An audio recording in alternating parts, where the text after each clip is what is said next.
Ang totoong matibay sa inuman, walang inuurungan. Kahit palambanog na kilala sa bagsik ng tama. Huwag palilin lang sa malinaw at walang kulay na likidong ito. Dahil kapag napasyat na puno ng lambanog, kaya kang ipaglaban ang tapang nito. Pero wala kayo sa lolong ito. Kahit hindi manghiram ng tapang sa lambanog, akyat panahon sa nagtataas ang punong ng nyog.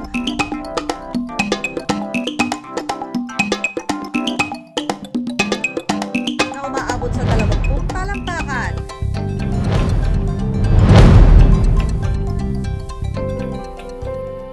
Yan ang 80 anyos na si Lolo Aquino. Walang takot at pagod sa pag-akyat sa nyog para kumuha ng tuba na gamit sa paggawa ng lambanog. Sa lungsod ng Dumaguete sa Negros Oriental, mag-isa nang namumuhay si Tatay Aquino kaya naman solo kayod din siya. Wala may mag-umar agad. Mag-ano ko na. Mag-umar ako inahan mo itong pagkadako nako, ingon na ako inahan. Musulti ka edad ako ukso. Hindi ko siya daw. Di ba na magsige ipon. Ilha ang bata daw. Ako tulog ko. Nabatay ko siya. Ako may dahil ko pagkaon. Nag-uma ko. Pero ang lalong nagpapahirap daw sa kanya, ang mga mata niyang wala nang makita. Nilagnat lang daw noong bata siya, pero dahil hindi pinansin at di rin nakapagpatingin, unti-unti raw nawala ang kanyang paningin. Wala ko kapatnabal man. Kapobre mo ko. Kung ako pagkamot, kulang man. Pero si Lolo Aquino hindi nagpatalo at nagtago sa dilim. Dahil sa edad na 80 at problema sa mata, ang pangunahin niyang ikinabubuhay, pangangarit ng tuba.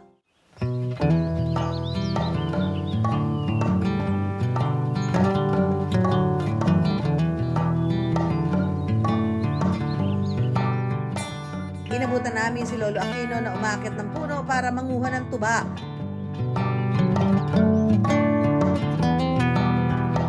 Nag-ala Spider-Man para marating ang tuktok ng nyog.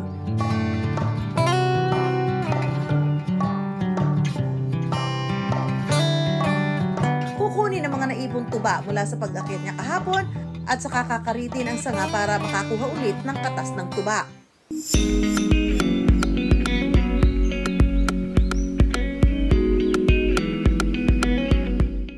Umakyat ni Lolo Aquino ng hanggang 20 puno kada araw at nakakaipon siya ng hanggang 1 galon ng tuba. Nasa 100 piso kada araw ang kanyang kita sa pangunguha ng tuba. Maliit man kung tutuusin, pero kailangan pa rin daw niyang kumayod. Aminado si Lolo Aquino, hirap na rin daw siyang umakyat ng puno dahil sa kanyang edad. Murag reklamo na ko kayo ko. Kung naay mo tabang na ko, upukan ko kayo na. Dakal mag-ibati ito flag. High blood ko. Kung bibigyan nga lang daw siya ng pagkakataon, gusto na niyang magpahinga. Dili nagaw na ako makaya sa akong kagalingon. Tapoy na yun akong lawas. Dakal na mo kong ibati sa akong lawas.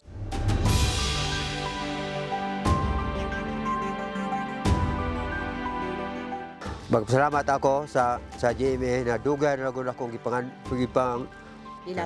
pangarap na ako na kuhan yun na maabot yun na akong video diha. Magpasalamat ako.